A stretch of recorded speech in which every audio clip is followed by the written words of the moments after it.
Hi friends, ഞാനിന്ന് നിങ്ങളുമായിട്ട് share ചെയ്യാൻ പോകുന്നത് എല്ലാവർക്കും വളരെ യൂസ്ഫുള്ളായ കൊച്ചു കൊച്ചു ടിപ്സുകളുമായിട്ടാണ്. അപ്പോൾ വീഡിയോ സ്കിപ്പ് ചെയ്യാതെ കാണുക. അപ്പോൾ നമുക്ക് ഫസ്റ്റ് ടിപ്പിലോട്ട് കിടക്കാം. അപ്പോൾ നമ്മൾ ഇഞ്ചിയൊക്കെ മേടിച്ച് വയ്ക്കുമ്പം ഇതേപോലെ ഒട്ടും ഉണക്കില്ലാത്ത ഇഞ്ചിയൊക്കെ ആണെങ്കിൽ പെട്ടെന്ന് ചീത്തയായി പോവും. അപ്പോൾ അതിന് മുമ്പായിട്ട് നമ്മൾ ഇതേപോലെ ഒന്ന് വെള്ളത്തിയിട്ട് ഞെവിടി തൊലി കളഞ്ഞെടുക്കാൻ പെട്ടെന്നായിരിക്കും. അപ്പം നമുക്ക് ഫ്രിഡ്ജിൽ പേസ്റ്റാക്കി വെക്കുകയോ അതല്ല എങ്കിൽ ഇതേപോലെ വെക്കുകയോ ചെയ്യുകയാണെങ്കിൽ എത്ര ദിവസം വേണമെങ്കിലും ഇരിക്കും കേട്ടോ. പക്ഷേ അതേപോലെ തൊലിയോട് കൂടി തന്നെ ഇടുകയാണെങ്കിൽ പെട്ടെന്ന് തന്നെ ഇഞ്ചി ചീത്തയായി പോകാനൊക്കെ ചാൻസ് ഉണ്ട്. അപ്പോൾ ഇതേപോലെ ചെയ്ത് വെച്ചാൽ മാത്രം മതി. അടുത്ത ടിപ്പെന്ന് പറഞ്ഞാൽ നമ്മൾ ഇതേപോലെ അരിപ്പത്തവി ഉണ്ടല്ലോ, അത് നമുക്ക് ഗ്യാസ് അടുപ്പ് കത്തിച്ച് ലോ ഫ്ലെയിമിലാക്കിയതിന് ശേഷം നമുക്ക് ഇതേപോലെ അരിപ്പത്തവി വെച്ചതിന് ശേഷം നമുക്ക് കപ്പലണ്ടിയൊക്കെ നമ്മൾ കഴിച്ചിട്ട് ബാക്കി ഇടുന്ന കപ്പലണ്ടിയൊക്കെ തണുത്ത് പോകാറുണ്ട്. അപ്പോൾ ഈ ഒരു അരിപ്പത്തവിയിൽ കാണിച്ചത് ഇതേപോലെ ജസ്റ്റ് ഒന്ന് കാണിച്ചു കൊടുക്കുമ്പോൾ തന്നെ നല്ല രീതിയിൽ നമ്മൾ കടയിൽ നിന്നൊക്കെ മേടിക്കുമ്പോഴത്തേന് എങ്ങനെ ചൂടോടെ കഴിക്കാം ആ രീതിയിൽ നല്ല രീതിയിൽ ചൂടാക്കി കിട്ടും കേട്ടോ. അപ്പോൾ തൊലി കളയാനും എളുപ്പമാണ്. ഇതേപോലെ തന്നെ നമ്മൾ ആക്കിയിട്ട് മുറത്തി വെച്ചിട്ട് ഇതേപോലെ ഒന്ന് ആക്കുമ്പോഴത്തേനും തട്ടുമ്പോഴത്തേനും തന്നെ അതിൻ്റെ തൊലിയൊക്കെ പോയി കിട്ടും. അപ്പോൾ ആ കപ്പലണ്ടിയുടെ ആ ഒരു ടേസ്റ്റ് പോവാതെ നമുക്ക് ചൂടാക്കി എടുക്കാനായിട്ട് പറ്റും. നമ്മൾ ചട്ടിയിലൊക്കെ വറുത്തെടുക്കുന്നതിനേക്കാളും നല്ലൊരു ടേസ്റ്റ് നമ്മളിങ്ങനെ വെച്ച് ചൂടാക്കുമ്പോഴത്തേനും കിട്ടും കേട്ടോ. എന്നിട്ട് ഇതേപോലെ തൊലി കളഞ്ഞെടുക്കാനും വളരെ ഈസിയാണ്. നമുക്ക് നെക്സ്റ്റ് ടിപ്പിലോട്ട് കിടക്കാം. അപ്പോൾ നമ്മളിതേപോലെ കത്തികൾ നമ്മൾ ഉപയോഗിച്ചിട്ട് മാറ്റിയിടുന്ന കത്തികളൊക്കെ തുരുമ്പിച്ച് പോകാറുണ്ട്. അപ്പോൾ അത് അങ്ങനെ ഇല്ലാതിരിക്കാൻ വേണ്ടിയിട്ട് നമ്മുടെ കയ്യിൽ ടൂത്ത് പേസ്റ്റ് ഇതേപോലെ ഏത് പേസ്റ്റ് ആണെങ്കിലും കുഴപ്പമില്ല ഒന്ന് തേച്ച് കൊടുക്കുക. കത്രികയും അതേപോലെ കത്രികയിലൊക്കെ കറയും അതേപോലെ തുരുമ്പൊക്കെ ഉണ്ടാകാറുണ്ട്. എന്നിട്ട് നമ്മൾ വേണ്ടത് നമ്മുടെ കയ്യിൽ വാടിയ നാരങ്ങയോ അതല്ല എങ്കിൽ കുഴപ്പമില്ല, നല്ല നാരങ്ങ വേണമെങ്കിലും എടുക്കാം, പകുതി മാത്രം മതി. എന്നിട്ട് കുറച്ച് ഉപ്പ് ഇതേപോലെ പൊടിയുപ്പ് മുക്കിയതിന് ശേഷം ഒന്ന് തേച്ച് കൊടുക്കുക. അപ്പോൾ അതിനകത്ത് തുരുമ്പ് കറയൊക്കെ ഉണ്ടെങ്കിൽ പെട്ടെന്ന് പോയി കിട്ടും കേട്ടോ. അപ്പോൾ സ്റ്റീലിൻ്റെ കത്തിയാണേലും ഇതേപോലെ നമുക്ക് ചെയ്തെടുക്കാവുന്നതാണ്. അപ്പം നമ്മുടെ കയ്യിൽ മാറ്റിയിടുന്ന കത്തിയും കത്രികയൊക്കെ ഉണ്ടെങ്കിൽ ഇതേപോലെ ആക്കിയെടുക്കുക. നല്ല രീതിയിൽ ക്ലീനായിട്ട് കിട്ടും. ഇപ്പം ഞാൻ കഴുകിക്കൊണ്ടുവരാം കണ്ടോ. അതിൻ്റെ ഇരുമ്പിൻ്റെ കറയെല്ലാം പോയിട്ട് കത്തിയും കത്രികയൊക്കെ നല്ലൊരു തിളക്കം കിട്ടും. അപ്പോൾ ഇനി നമുക്ക് മാറ്റിയിട്ടാലും ഉപയോഗിക്കുകയും ചെയ്യാം. അടുത്ത ടിപ്പെന്ന് പറഞ്ഞാൽ നമ്മൾ ഇതേപോലത്തെ ടിന്നുകളൊക്കെ ഉണ്ടെങ്കിൽ നമ്മൾ വെറുതെ കളയേണ്ട ആവശ്യമില്ല. നമ്മൾ ഫ്രിഡ്ജിൽ മുട്ട വയ്ക്കാൻ സ്ഥലമില്ല എങ്കിൽ നമ്മൾ പുറത്തൊക്കെ വെക്കുകയാണെങ്കിൽ തന്നെയും നമ്മൾ മുട്ടയുടെ ട്രേ ഒന്നും ഇല്ല എങ്കിൽ നമുക്ക് ഇതേപോലത്തെ ഒരു ടിന്ന് മാത്രം മതി. ഇപ്പം നമ്മൾ ഇതേപോലെ മുട്ട വയ്ക്കുകയാണെങ്കിൽ കണ്ടോ ഒന്നിനോടൊന്ന് മുട്ടി അതങ്ങ് പൊട്ടിപ്പോകാനൊക്കെ ചാൻസ് ഉണ്ട്. നമ്മൾ ഫ്രിഡ്ജ് തുറക്കുമ്പം തന്നെയും അത് കണ്ടോ അത് ഇതേപോലെ കുലുങ്ങിയിട്ട് മുട്ടയൊക്കെ പൊട്ടിപ്പോവും. അപ്പോൾ നമുക്ക് ഇതേപോലെ ഒന്ന് ചെയ്തെടുക്കുക. കുപ്പിയുടെ അടപ്പുകൾ നമ്മൾ വെറുതെ കളയുകയല്ലേ, അപ്പോൾ അതിൻ്റെ അടപ്പുകൾ ഇതേപോലെ ഏതെങ്കിലും ഒരു ടിന്നിനകത്തോട്ട് ആക്കി കൊടുക്കുക. അതിന് മുമ്പായിട്ട് നമ്മൾ ഡബിൾ ടേപ്പ് ഉണ്ടെങ്കിൽ എടുക്കുക കേട്ടോ. അപ്പം അത് നമുക്ക് ഒട്ടിച്ച് കൊടുക്കുകയാണെങ്കിൽ ആ അടപ്പ് അങ്ങോട്ടും ഇങ്ങോട്ടും നീങ്ങാതെ നല്ല രീതിയിൽ ഇരിക്കും. അപ്പോൾ നമുക്ക് മുട്ടയുടെ ട്രേ ഒന്നും ഇല്ലെങ്കിൽ നമുക്കിത് ഇതേപോലെ മുട്ട സൂക്ഷിക്കാനായിട്ട് പറ്റും. ഉരുണ്ട് പോകത്തുമില്ല, ചീത്തയാവത്തുമില്ല. നമ്മൾക്ക് ആ മുട്ടയുടെ കൂർത്ത ഭാഗം നോക്കി നമുക്ക് ഇറക്കി വയ്ക്കാം.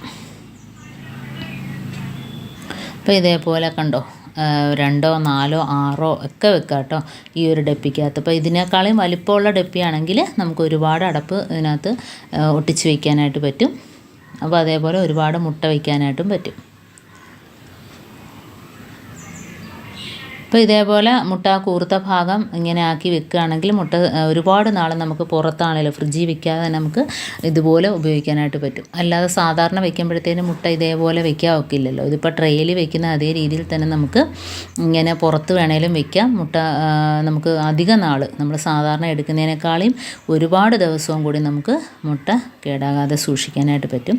അപ്പോൾ അങ്ങോട്ടും ഇങ്ങോട്ടും നീക്കിയാലോ ഒന്നും കുലുങ്ങി പൊട്ടി പോകത്തതൊന്നുമില്ല. നമുക്ക് അങ്ങോട്ടും ഇങ്ങോട്ടും നീക്കിയെടുക്കാം. അതുപോലെ ഫ്രിഡ്ജിൽ വെച്ചാൽ നമുക്ക് സാധനങ്ങളൊക്കെ എടുക്കുമ്പോഴത്തേന് നീക്കി വെക്കുന്നതിനൊന്നും ബുദ്ധിമുട്ടില്ല, കാരണം അത് പൊട്ടിപ്പോകത്തില്ല. അപ്പോൾ ഇതുപോലെ എത്ര ടിന്നുണ്ടോ അതിനനുസരിച്ച് നമുക്കിതിൻ്റെ അടപ്പുകൾ ഇതേപോലെ ഡബിൾ ടേപ്പ് ഒട്ടിച്ച് വെക്കുകയാണെങ്കിൽ ഒത്തിരി മുട്ടകൾ നമുക്കിതുപോലെ സൂക്ഷിക്കാനായിട്ട് പറ്റും. ഇപ്പോൾ കണ്ട് ഇതിനകത്ത് ഞാനൊരു 6 വെച്ചിട്ടുണ്ട്. അപ്പോൾ ഇതിലും വലുതാണെങ്കിൽ കുറച്ചുകൂടെ അധികം മുട്ട നമുക്ക് വെക്കാനായിട്ട് പറ്റും. അടുത്ത ടിപ്പെന്ന് പറഞ്ഞാൽ നമ്മൾ മഴ സമയത്താണേലും നല്ല വെയിൽ സമയത്താണേലും ഒക്കെ നമ്മൾ കുട ഉപയോഗിക്കാറുണ്ട്. പക്ഷേ നമ്മൾ ഉപയോഗിച്ചിട്ട് മാറ്റിയിടുമ്പോൾ അത് ബെൻഡായിട്ട് അങ്ങോട്ടും ഇങ്ങോട്ടും നീങ്ങാനൊക്കെ പാടായിരിക്കും. അപ്പോൾ അങ്ങനെയുള്ള സമയത്ത് നമ്മുടെ കയ്യിൽ മെഴുകുതിരി, അപ്പോൾ നമ്മൾ എണ്ണ തേക്കുകയാണെങ്കിൽ ഉറുമ്പ് കയറിയിട്ട് അതിൻ്റെ ആ കുടയുടെ തുണിയൊക്കെ അരിച്ച് അരിപ്പ പോലെ ആക്കി കളയും, ആ തുണികളൊക്കെ നശിപ്പിച്ച് കളയും. അപ്പോൾ ഇതേപോലെ നമുക്ക് മെഴുകുതിരി ഉണ്ടെങ്കിൽ അതിൻ്റെ മെഴുകുണ്ടല്ലോ ഇതേപോലെ കമ്പിയിലൊക്കെ ഒന്ന് തേച്ച് കൊടുക്കുക. അത് തുറന്ന് വെച്ചിട്ട് അതിനകത്തുള്ള കമ്പിയിലും പുറത്തുള്ള കമ്പിയിലും ഒക്കെ ഒന്ന് തേച്ച് കൊടുക്കുക കേട്ടോ. അപ്പം നമുക്ക് ഒട്ടും കുട തുറക്കുന്നതിനോ അടയ്ക്കുന്നതിനോ ഒന്നും പാട് കാണില്ല. അതുമാത്രമല്ല പെട്ടെന്ന് ചീത്തയാവത്തില്ല കുട. ഇതേപോലെ നമ്മൾ വെക്കുകയാണെങ്കിൽ നമ്മൾ ഉപയോഗിക്കാതെ മാറ്റി വെച്ചാലും കുട ബെൻഡായി പോകത്തില്ല, ചീത്തയാവില്ല. അപ്പോൾ ഇതേപോലെ എല്ലാവരും ഒന്ന് ചെയ്ത് നോക്കാം. അടുത്ത ടിപ്പിലോട്ട് കിടക്കാം. അപ്പോൾ നമ്മൾ ഇതേപോലത്തെ ചോപ്പറുണ്ടല്ലോ, ഉള്ളിയും അത് ഇതൊക്കെ ചെയ്യുന്നത്. അപ്പോൾ അത് ഇതേപോലെ നമ്മൾ 5-6 ദിവസം ഉപയോഗിക്കാതിരുന്നത് ഇതുപോലെ വലിക്കുന്നതിനൊക്കെ ബുദ്ധിമുട്ട് കാണും കണ്ടോ. അപ്പോൾ അങ്ങനെ ഇരിക്കുകയാണെങ്കിൽ നമ്മുടെ കയ്യിൽ വാസലിൻ ഉണ്ടെങ്കിൽ ഒന്ന് ആ ചരടിലൊന്ന് തേച്ച് കൊടുക്കുക. ഒരു സ്വല്പം മാത്രം മതി കേട്ടോ. ആ വിരലിൽ തൊട്ടിട്ട് ഒന്ന് തേച്ച് കൊടുക്കുകയാണെങ്കിൽ നമുക്ക് വലിക്കുന്നതിന് ഒരു പ്രയാസവും കാണത്തില്ല. പെട്ടെന്ന് തന്നെ നമുക്ക് അതിനകത്ത് ചോപ്പ് ചെയ്തൊക്കെ എടുക്കാൻ പറ്റും. ഇതേപോലെ ആ ചരടിലൊന്ന് തേച്ച് കൊടുക്കുക. അതിനുശേഷം നമുക്ക് വളരെ ഈസി ആയിട്ട് തന്നെ നമുക്ക് അതിനകത്ത് അത് വലിക്കുന്നതിനൊന്നും ബുദ്ധിമുട്ടില്ലാതെ നമുക്ക് പെട്ടെന്ന് ചോപ്പ് ചെയ്തെടുക്കാനായിട്ട് പറ്റും. അല്ലെങ്കിൽ ഇടയ്ക്ക് കയറി അതങ്ങ് സ്റ്റക്കായി പോകും. അപ്പോൾ ഇതേപോലെ ചെയ്ത് കൊടുത്താൽ മാത്രം മതി, നല്ല രീതിയിൽ നമുക്ക് വലിച്ച് കിട്ടും. അപ്പം ഈ കൊച്ചു കൊച്ചു ടിപ്സുകൾ എല്ലാവർക്കും ഉപകാരപ്രദമാണ്, ചെയ്ത് നോക്കണം. അപ്പോൾ നമുക്ക് ഇനി അടുത്ത ടിപ്പിലോട്ട് കിടക്കാം. ഇതിപ്പോൾ കണ്ടോ, പെട്ടെന്ന് നമുക്ക് വലിച്ച് എടുക്കാം. സവാളയൊക്കെ അരിഞ്ഞിട്ട് ബീട്രൂട്ട് ക്യാരറ്റൊക്കെ കട്ടിയുള്ള സാധനമല്ലേ, പെട്ടെന്ന് നമുക്ക് വലിച്ച് ഇതേപോലെ വിടാം. അടുത്ത ടിപ്പെന്ന് പറഞ്ഞാൽ നമ്മുടെ കയ്യിൽ ഒരു സൊല്യൂഷൻ റെഡിയാക്കി വെക്കാം.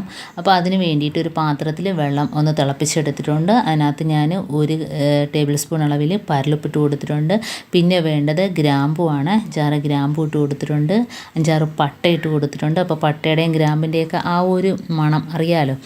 അപ്പോൾ അതിനകത്ത് നമുക്ക് തുളസി ഇലയും കൂടി ഇട്ട് കൊടുത്തിട്ടുണ്ട്. അപ്പം തുളസി ഇലയൊക്കെ ഞെട്ടോടെ ഇട്ട് കൊടുത്തിട്ടുണ്ട് കേട്ടോ. അതുപോലെ പിന്നെ നവരയില അതും ഇട്ട് കൊടുത്തിട്ടുണ്ട്. അപ്പോൾ ഇതൊക്കെ ഒന്ന് തിളച്ച് അതിൻ്റെ ആ ഒരു എസെൻസ് എല്ലാം അതിനകത്ത് ഇറങ്ങി വന്നപ്പോൾ നല്ല ഒരു സൊല്യൂഷനായിട്ട് നമുക്ക് കിട്ടിയിട്ടുണ്ട്.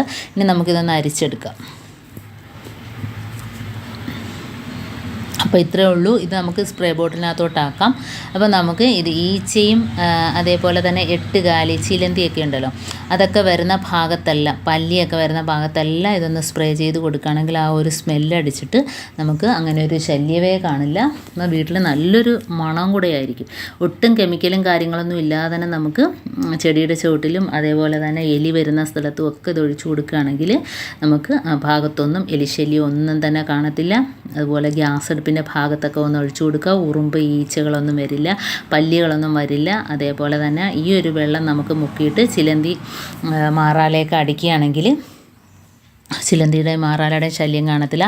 ഈ ഒരു വെള്ളം നമ്മൾ വാഷ് ബേസിലും സിങ്കിലും ഒക്കെ ഒഴിക്കുകയാണെങ്കിൽ നമുക്ക് അതിനകത്ത് നിന്ന് വരുന്ന പാറ്റ കുഞ്ഞുങ്ങളെല്ലാം ചത്തുപോകും കേട്ടോ.